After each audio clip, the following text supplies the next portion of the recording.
Okay, gamers, today I went a bit crazy. You all heard of this game, Baldur's Gate 3. I personally played through it 2 times and finished my honor run a while ago. But when I played it for the combat and the gameplay, not necessarily the story. I'm sorry.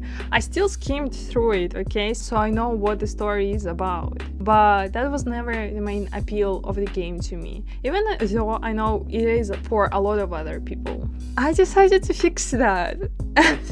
And to do that, I compiled every single book that can be found in the game, yes, all 744 of them, in a single Word document that amounted to 163 pages, font size 9, or almost 105,000 words. And since I like reading in general in real life, I decided to read it all carefully and illustrate some of the best ones in my opinion. And yes, I definitely did want this to be the last video of 2024. Now, I have played and DM'd countless D&D games, so I've seen all types of crazy adventures, unexpected player decisions, many gods were interacted with, close and personal, many cities visited, many planes explored, some official, some homebrew, some of my own creation. So at this point, Baldur's Gate's world building wasn't really of interest to me. Please don't hate, it's just my personal opinion. When I was deciding what to illustrate, I was more looking for something spicy, something different, like fiction, you know, what a fiction in a fiction look like, or some new perspective, or funny stories, anything that goes a bit beyond world building and explaining where the crown came from, what this or that character thought at the moment, or how a mirror of loss was used. You get my point. Out of 744 books in the game, I found 31 that stood out to me. 4 I decided to illustrate and 1 to honor in a different way, so watch till the end. While showing you my illustration progress, I also will read you most of the ones that stood out to me to share them with you gamers, especially with those of you who, like me, didn't really read all notes and books during their gameplay. I also really tried to make you wonder where my drawing is going and try to keep it as mysterious as possible until the very end. And I also tried to make them all in different art styles to challenge myself a bit more. The story that I liked was A Brush of Evil on Hags, and this is a story about hags. It has been too long, dear reader, since we last sat together. I wish it was, because I'd been traveling far and wide, working to bring you more tips and tricks on how to triumph over evil. Alas, that was not the case, for I fell prey to a green hag. Worry not, I am alive and well, but I have spent the last 2 years in her service. One day I will share what happened in that darkened cell, but not this day. Instead, I come to you with a warning. We have discussed hags before, be they of the night, green or sea variety, and how they are not to be trifled with. But even with all my research, I never truly understood what it meant to encounter one. Evil beings, hags rely on magic, deceit, illusion, and even blackmail to lure their victims in. I knew this. I repeated it many times to you, dear reader, but I did not realize their charm, their allure. I did not know I would come to love her, that I would yearn to please her. She strung me along, tempting me with my wildest dreams. I thought myself clever, that I would be able to outmaneuver her. I once bested a Glabrezu, surely I could handle a green hag, and she let me believe it, until she sprung her trap. Hags delight in suffering, priding themselves on creating new and inventive ways to torment those in their care. And while I have escaped, I spent every waking moment in fear that either her or one of her sisters will come for me. For a hag coven does not let even the smallest of slights go unpunished. And so I resigned my previous guides to dealing with a hag, my suggestions for clever language and deceit. Instead, I offer these words should you ever encounter a hag. Run, and pray she does not follow. So this story I particularly loved, mostly because I really like using hags as bosses and enemies in my D&D adventures. So that was a very nice new point of view. That was a very nice way to explain why so many people fell prey to hags, and I just really loved this piece. There were other stories about hags, but yeah, this is the best one for sure. Oh, and this next one is funny. Okay, so Baldur's Bones is a novel about a dice game. Oddly enough, not a novel about necromancy, but rather a dice game that has clattered across thousands of tables in the city of Baldur's Gate. The rules involve making a pirate, most a Balduran, the sailor, but you can invent your own, and rolling 37-sided dice called Unfortunables. These are rolled against a chart of outcomes, the interpretation of which is controlled by one player who has not made a pirate, titled Unfortunate One. These fictional pirates tend to have grisly ends because the chart is cruel and the dice are worse. The dice are the worst, in fact. This tabletop game in a fictional D&D world is D&D in our world. I just love this one so much. I'm about to finish the first illustration, so here's the story it's depicting. It's called Jake's Encyclopedia of Eels, and it's entirely about eels. Loosely bound, uneven pages hang out of this book. The script is uneven and seems to be written in whatever color ink the author had to hand at the time. Forward. No one wants to read about eels, eh? You stuck-up Candlekeep kids can keep your books on magic and demons and celestial bodies. People are practical folk, and they want to read practical things. Can't make a pie out of the stars, can you? No. Eels is important. Right, let's get one thing straight. Giant lightning eels, not technically eels. They look like them, sure, and everyone calls them eels. But the shape of the head, the bone structure, you can't tell me that's the same as giant moray.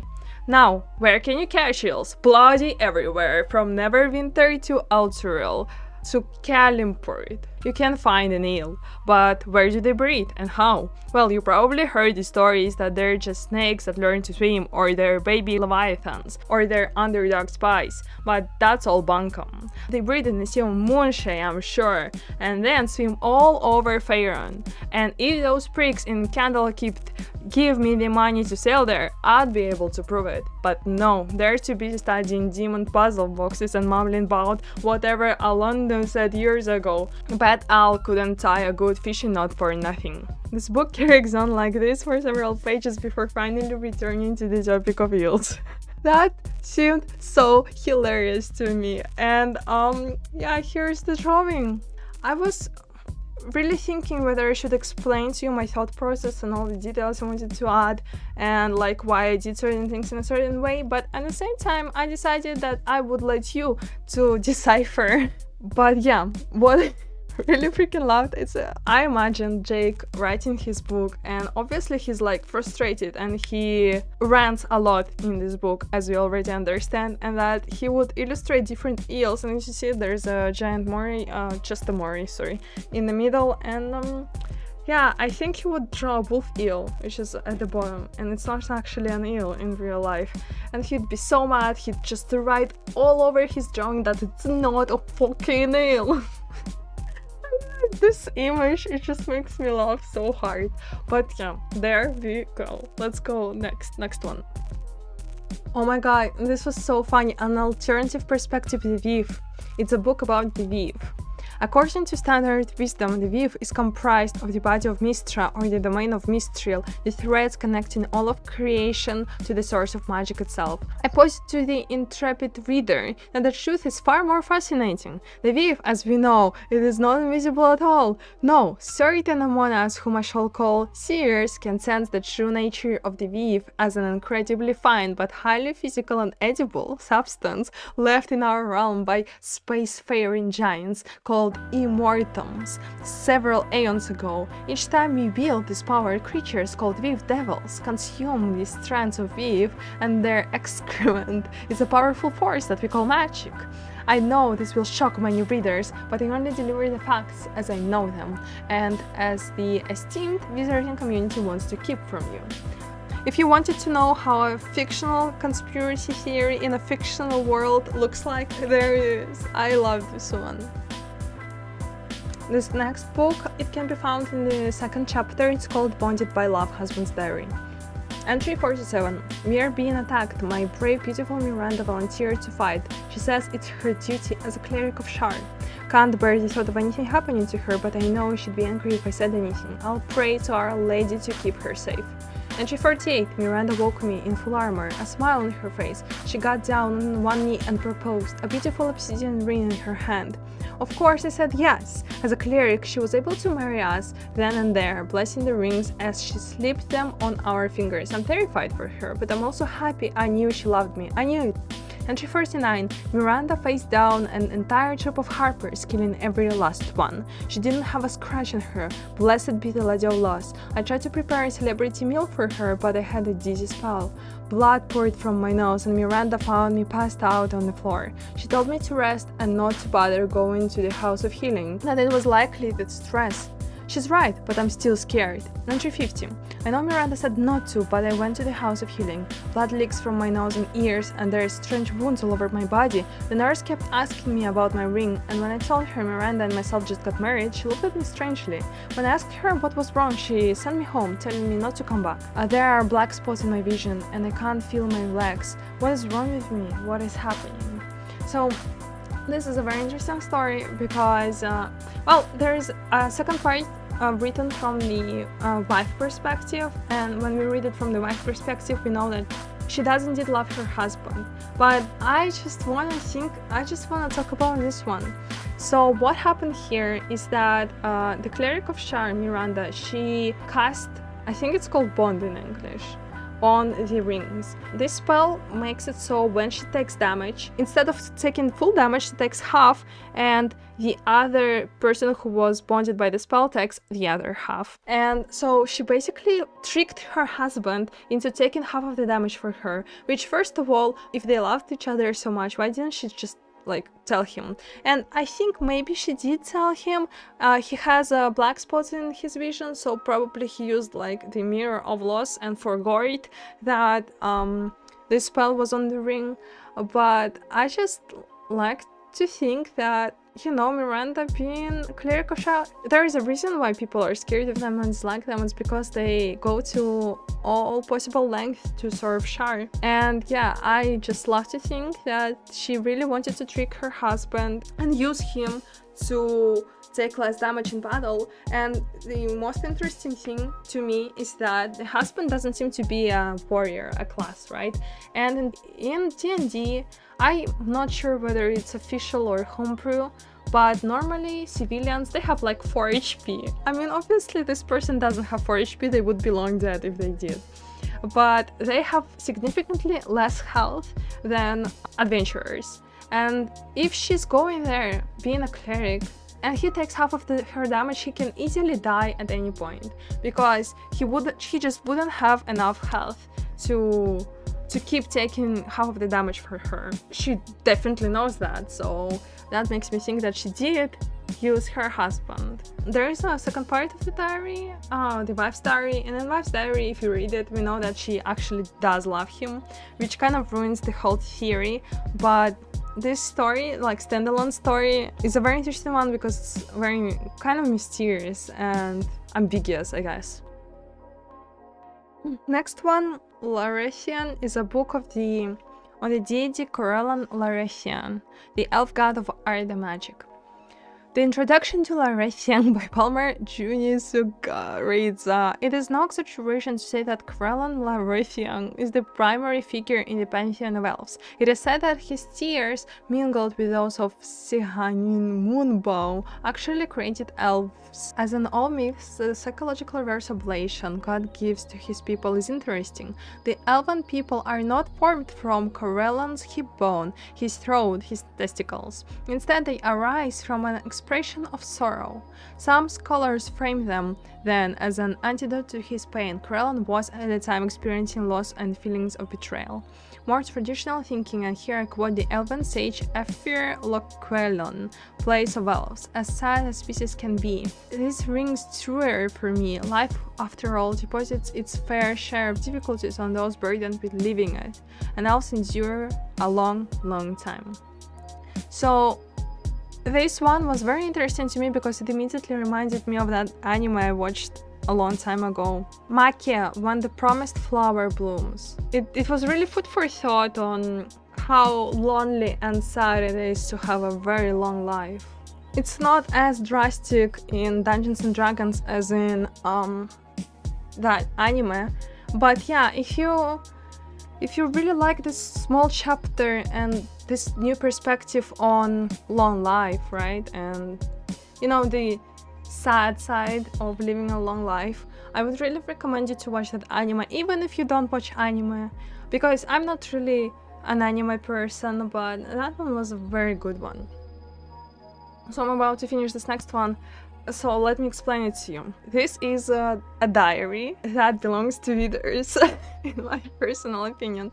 And here's a couple of stories that will explain you why I decided to draw it the way I did. So here's the story, and thing is, this story isn't really about readers, it's about Mystic Carrion from, you can see that character in the third act of Baldur's Gate in the city. And it's called Amami's Memories, and it is written by Mystic Consultant, so Mystic Carrion. Here it goes. Some mortals might wonder why Amami Lord would abandon a subterranean crypt where he has abided for several human lifetimes, safely conducting delicate experiments into the very nature of life and its so-called opposite death, and trade all that for a perilous existence in a ramshackle waterfront house in the cesspit of Baldur's Gate. Some mortals might be morons. An entity of erudition and taste must naturally have a keen appreciation for what the surface world has to offer. The lilt of music and the lyricism of poetry, the cry of seagulls over grey harbor at sunset, the touch of a soft, non-decayed hand. You don't need a nose to savor a fine wine. All of these things and more I have earned through my dedication to esoteric studies, but all of these things, as well as rare alchemy ingredients, alembics, and athanors, cost money, a lot of it. Thus, my new career as a high-priced and exclusive mystic consultant to the wealthy of the upper city. I have needs, and they will not be denied. So why I decided to dedicate this whole thing to readers instead of Mystic Carrion is because, so readers is also kind of a mummy now, right? And I don't know if you caught on to this. I mean, obviously, resurrection is like a typical thing in Baldur's Gate. So you have 3 spells as far as I can remember. The first one is Revivify, and you can revivify a creature that has been dead for less than 1 minute. So basically, if someone fell in a battle, you can immediately revivify that creature. And to cast this spell, you have to have diamond that's worth at least 300 gold coins. So, I mean, it's a pretty expensive spell, and not everybody can do this. And you can't use the spell to resurrect someone who died of old age. You can't restore missing body parts. So you can't resurrect with the spell anyone who's been dead for a bit longer. So yeah, it's a very situational spell. The other spell I can remember is Resurrection, and you can cast it if you are... Only 2 classes can cast it, Bard and Cleric, and you have to be at least level 13. Moreover, you have to have a diamond that's worth at least 1000 gold coins. And when you cast it, you spend a lot of time, you have debuffs after it, and you can only resurrect a creature that has been dead for less than 100 years, which is like, okay. But at the same time, if it was afflicted by any curse or magic or illness, this illness, they will still, when they got resurrected, they will still be afflicted by it. And the soul has to agree to be resurrected, and you have to be a very, very powerful cleric to do this. And in Baldur's Gate, it's impossible because the 12th level is the maximum level. Very difficult. And the last spell that I remember, it's called True Resurrection. And you can cast it, and you have to be at least level 17, which is totally impossible in Baldur's Gate. And when you cast it, you have to have a diamond that's worth at least 25,000 gold coins. You don't have to have a carcass, because True Resurrection can create a completely new body for the soul to get resurrected to. It cures of all afflictions, of all curses. It restores all body parts that were or might have been missing. Very powerful spell, very difficult spell, very costly spell. And withers just resurrects left and right. whoever, however long they were, and he like, and the price is 200 gold coins. 200, that's less than Revivify, classical, like that first spell that I mentioned, and well, for obvious reason. And I'm pretty sure, well, when I was reading through books, some stories mentioned that too, but the obvious reason for me was that obviously Withers is Yergal, right? So the god of death. In Baldur's Gate there is like Miracle, Bane, and Baal, right? 3 gods of death, and they are there because they overthrew Yergal. So they wanted to kill Yergal, and instead Yergal was like, no, you don't have to kill me, I'm just gonna go, you can do this if you want to do that. You'll be responsible for different aspects of dying and death. That's how, you know, Bane, Baal, and Miracle are now responsible for that.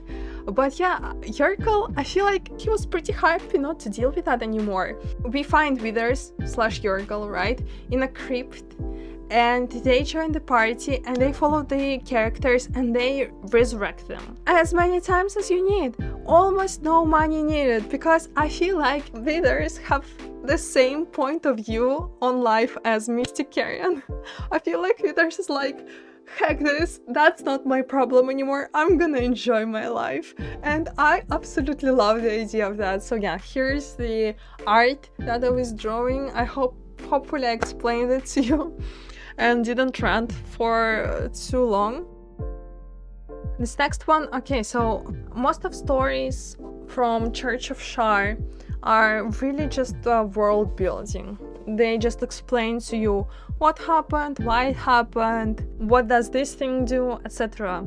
But there was one that was very interesting. Mistress of the Night and Friends is a story about a priestess of Shar. It is written by an unknown author.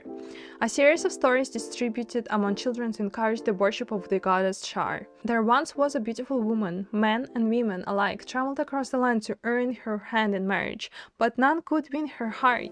Her mother despaired, for she wished for her daughter to find love and happiness. And then her mother died.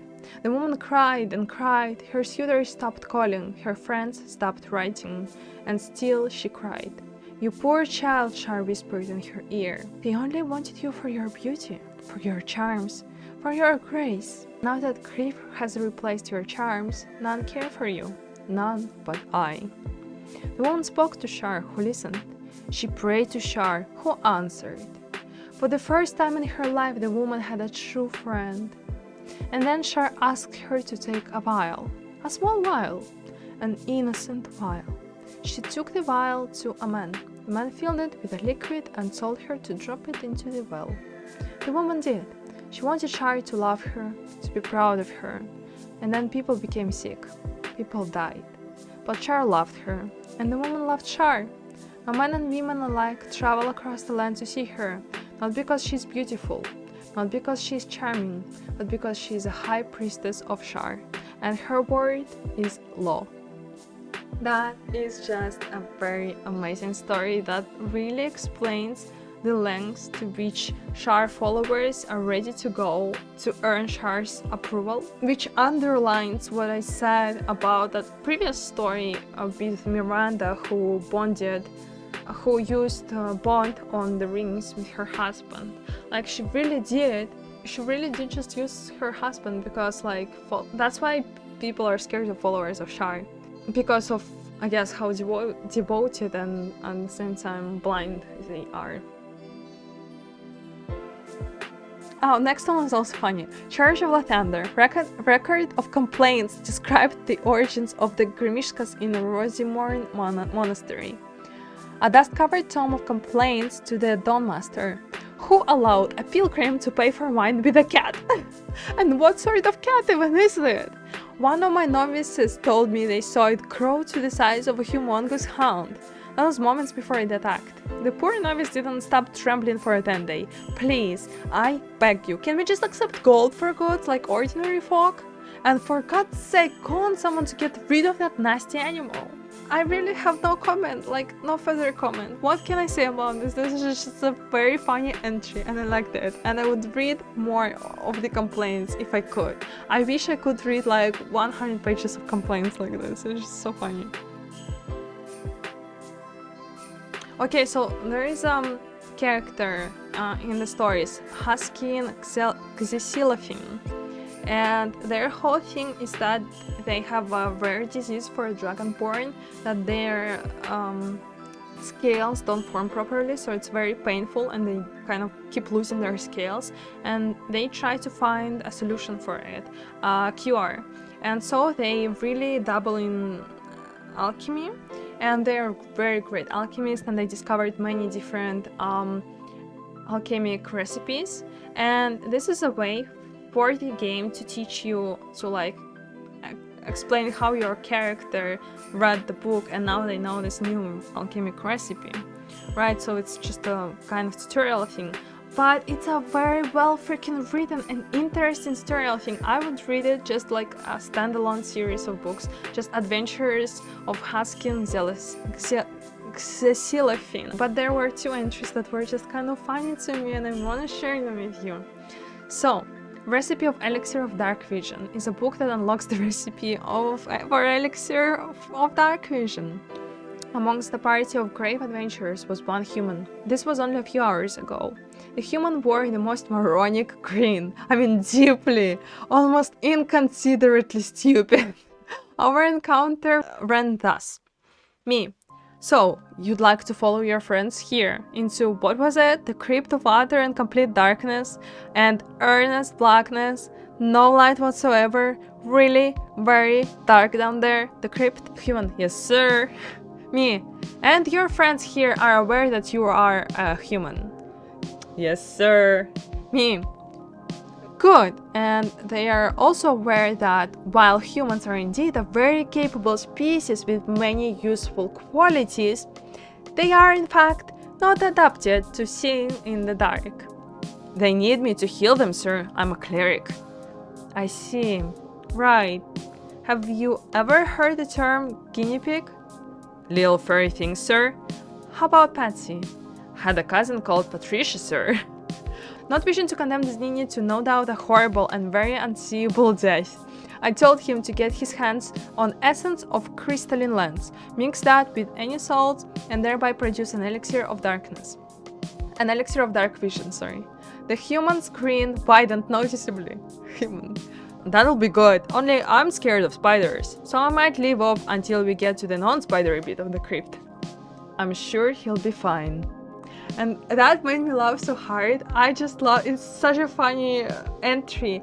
But then there was the second entry and I loved it even more.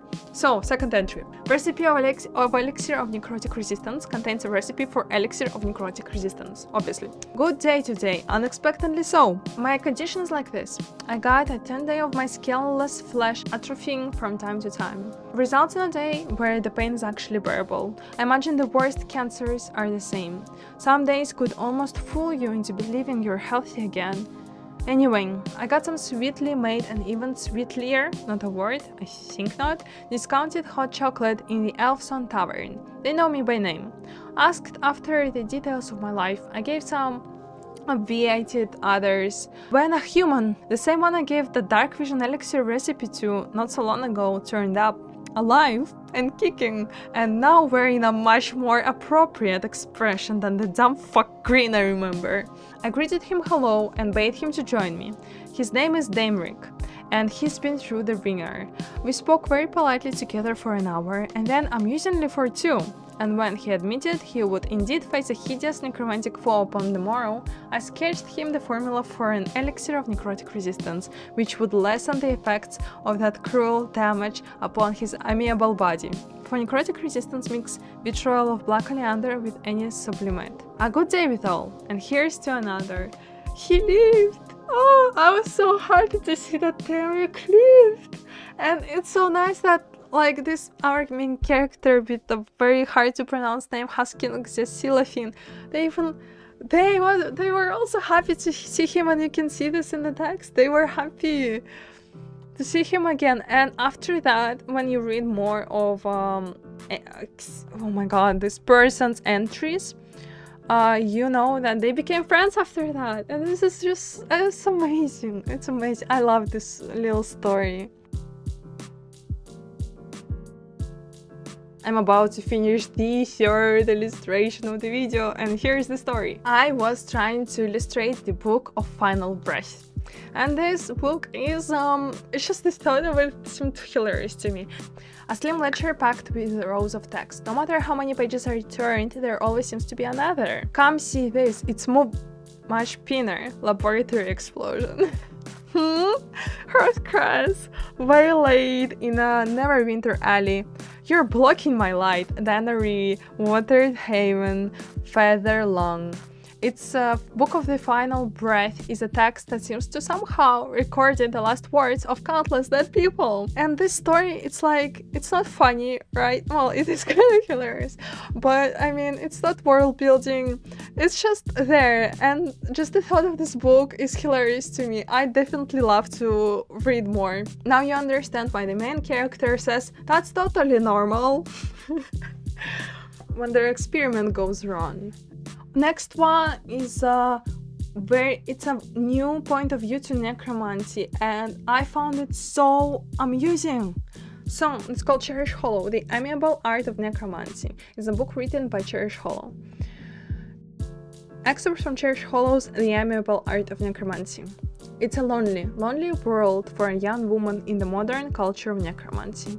She chafes against the shibboleth. Who needs necromancy? What could such a gross thing possibly be for? These questions are very valid. I hope my answer satisfies. Necromancy is a social magic. I have a zombie, Mr. Nascent Owens, under my thrall. Now he remembers absolutely nothing of his past life. He only knows this new one I have given him. He derives a large amount of pleasures from, say, getting me tea, administrating a stinky but relaxing back rub, or eating the brains of my enemies. The spiritual implications are pretty profound here, right? He's a husk imbued with purpose, given a direction, made useful in the most economic sense, and happy in the metaphysical sense. So who needs necromancy? We, who demand a chance to challenge the whole death thing, because we're weird and lonely, and we like having friends as much as anyone. I love this one so much! It's such a nice new point of view on necromancy. Social magic, who would have thought of? You can't tell me this didn't make you smile. You cannot tell me, do not lie, this did make you smile. It must have. Okay, so next one, I also have like no further comments to this one. It's just a book of kobold drinking games. And it says The Big Book of Little Drinking Games, it's a common book. And it belongs to Kobold, who is probably a kobold. Paint spree. Gather your pack, capture a gnome. One by one, your chums gloat how to best name the gnome in alphabet eagle. Order started with A. Come up short, take a drink. Last chum standing gets to kill the gnome. Example, arrow to the buttocks, break its shins, clap its head with the broken shins. Next game, Stoned. Get a stone, invade an inn, kill everyone there. Obviously, right? Fill 10 tankards with ale, arrange them in a triangle on each side of a table, long ways you fall, or arrange them first and then fill them, I don't care. Put half your chums at one side, half at the other. Take turns throwing the stone at the opposite tankards. Get it in, drink it dry. 10 empty cups, your team loses. Winning team gets to yank a single class of their choice out of the loser's feet. This was basically a kobold's version of, I don't remember how this game called, freaking, at parties, the Pong game, when you throw the thing in cup. I don't remember, but you know what I'm talking about. Next one, deal a drink. Attack a village with your pack, keep killing till a chum loots a deck of cards. Choose a dealer. I don't care how short the tail, ugliest feet, something like that. Chum on the right gets 2 chances to guess the card on top, and dealer chum says if it's higher or lower. Dealer chum checks twice if the first try is right, and checks once if the second try is right. If the guess chum fails, they check the difference between the final guess and the card. If your last guess is a 4 and the card is a 9, you take 5 chugs. It's basic mathematics. new cham dealer when the last one fools to guest chams. Last one standing tortures the village. I really don't know what to say, what else to say. I just wanted to show you the best ones that I love so much, and I really do love these books. Oh my god, the best one's one better. The book of Chizomancy by Mistress Brie Kurtzschreiner. If you come to this book today, I humbly request you to consider that the wild art of cheese magic is no laughing matter. Yes, indeed, for a while one might amuse themselves at the conjuring of fermented milk through the veil. Curds can be a most dangerous tool. A cheesard can, of course, bludgeon his enemies with the young and vigorous will of watered Havian. But those of more subtle inclinations will learn the benefit of destroying their enemies standing with a curse of blue cheese sweat. When learning the arts, one must be able to imagine a delightful runny luren at cider pairing, as well as the gazy agony of the lactose intolerant. This is so funny. Oh my god, I would freaking love to play as a cheeseomancer in Baldur's Gate. I'm so sad I cannot be a cheeseomancer now. Come on, freaking cheeseomancy DLC, please, any money.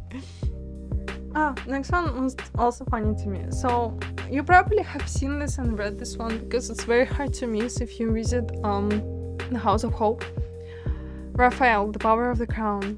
All 100 chapters, 100 gamers, of this dense book describe the coronation of Raphael as Archdevil Supreme of the Nine Hells, but the circumstances vary in each case. Some versions are written as a historical fact, others are imagined futures, but all end with Raphael wearing the crown of curses.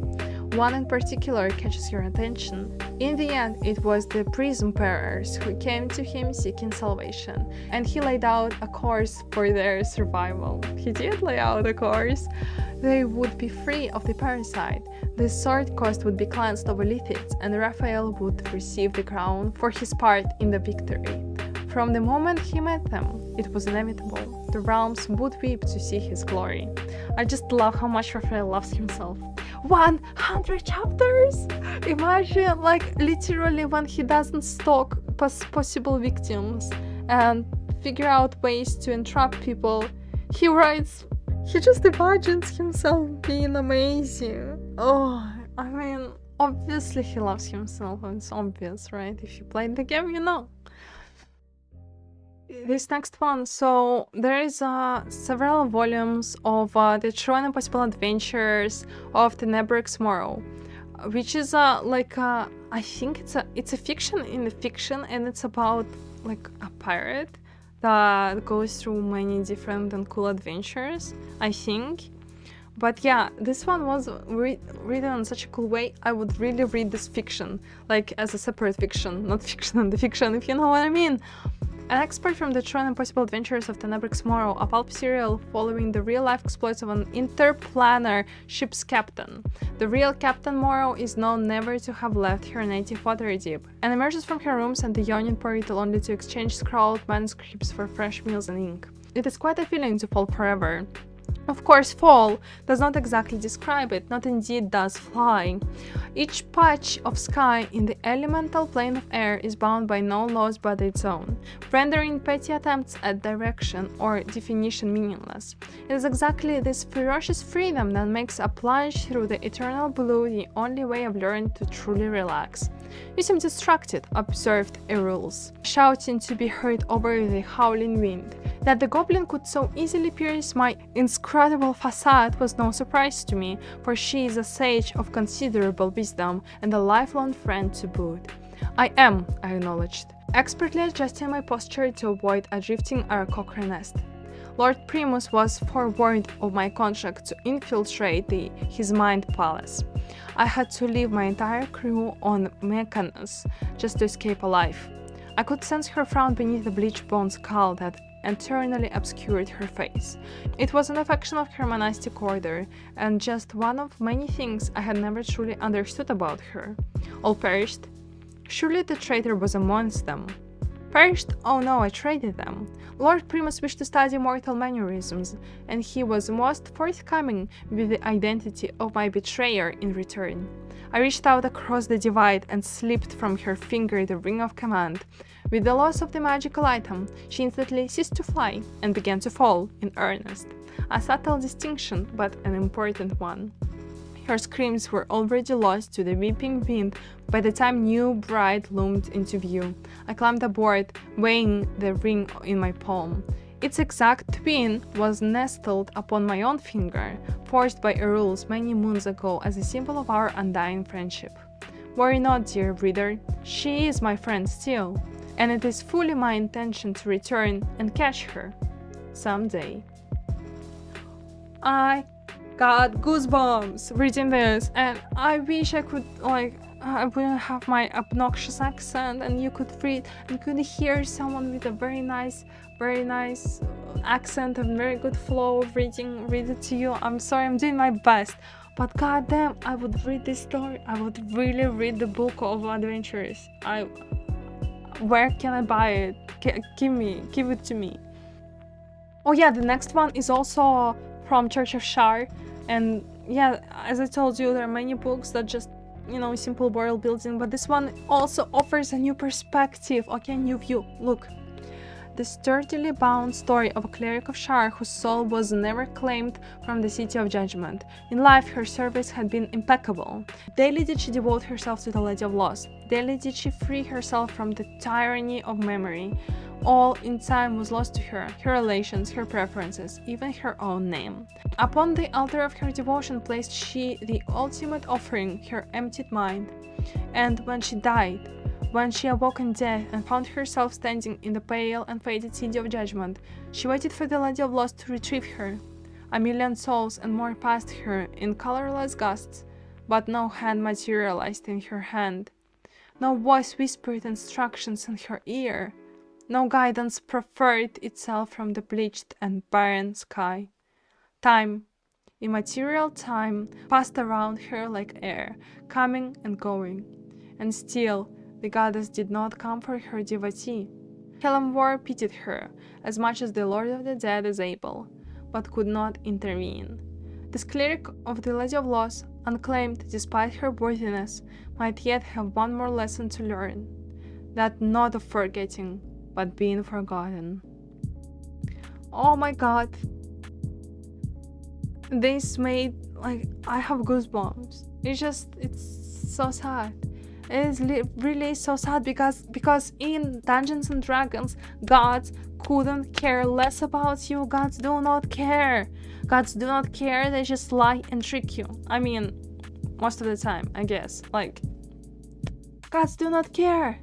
They do not care, they just use whatever they can use. And yeah, that's what, followers of Shar do not see. They just don't see. Do not see, and I feel like that's a very, very, very important story. This next illustration, I wanted to illustrate a story, and it's not really a story, it's like a very short text, and it's pretty boring. When I read it, I started to think about it more, and I'm gonna read it to you first, and then I'm gonna explain to you what I tried to depict. Ksenia Kester, Ethical Review of the Flaming Feast. It concludes that the Flaming Feast utterly lacks ethics. This review of the quotidian operations of the Flaming Feast Order was written by the Patriarch's appointed panel, namely its spokesperson, Ksenia Kester. She is, in a word, scathing in her appraisal. She compares the feast to a wormy gangplank, once useful, now creaking and bound to break apart and crumble any day. She writes, I have seen more moral and ethical perception in my 1-year-old, who excavates his nose with a crayon daily, than in this order of supposed adults. And it got me thinking, so Baldur's Gate in Dungeons & Dragons is a city with population of 125,000 people, humanoids, I guess. In a span of 200 years, 6,000 people went missing from the city. And it's not the only thing that was plaguing the city. There's also thieves, there is all these Baalists, right, cultists, picking people left and right. And if you think about it, yeah, 6,000 people out of 125,000, it's like 5%. 5% of the population. That's a freaking lot. And you can say that 5% of the population went missing in a span of 200 years, but you forget that most of these humanoids that are living there are tieflings, elves, half-elves, etc., not people. And people live like around 80 years, right? Tieflings, well, 120 years. Elves and half-elves, which is, I think, most of the population, because they live the longest. They live 200 plus years. So just imagine, in a span of your life, 5% of population in your city went missing. And no one knows where. Like, what? Are you freaking kidding me? Flaming Fist, who's supposed to freaking protect the city, right? It's such a joke. And even if we assume that all these shady companies, right, like Baalists, cultists, and, you know, vampires, they are very sneaky, and no one truly knows where people disappear. Even if we assume that, people at least 100% definitely know that Flaming Fist is freaking useless. It's hilarious to me. I'm sorry. And when I just read about like that person being so mad at Flaming Fist, that's the only thought I had in mind, and I just had to illustrate it. It's literally, you know, must have been the wind mentality in one Flaming Fist. Just so funny. It's crazy. 200 years is nothing in Dungeons and Dragons. It's nothing. It's not even like it's for humans it's a long time, but in Dungeons and Dragons it's not a long time at all. Oh, and wait, did I see just elves? Yeah, remember there's like other races you can create, halflings? They live 150 years. Dwarves. There are also, as far as I know, there are also dwarves living in Baldur's Gate, and they live for 400 years.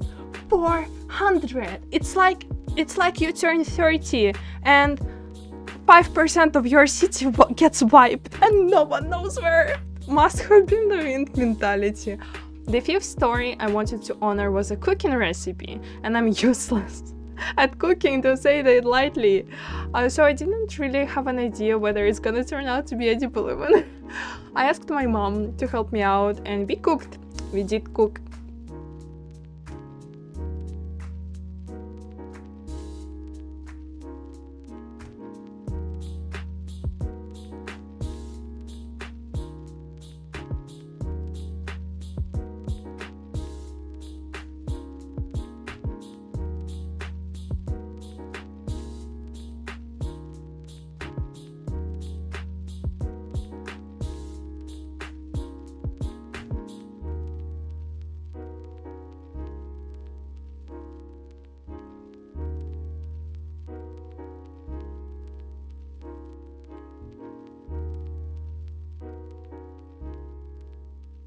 It was buzzing, not gonna lie, it was so delicious.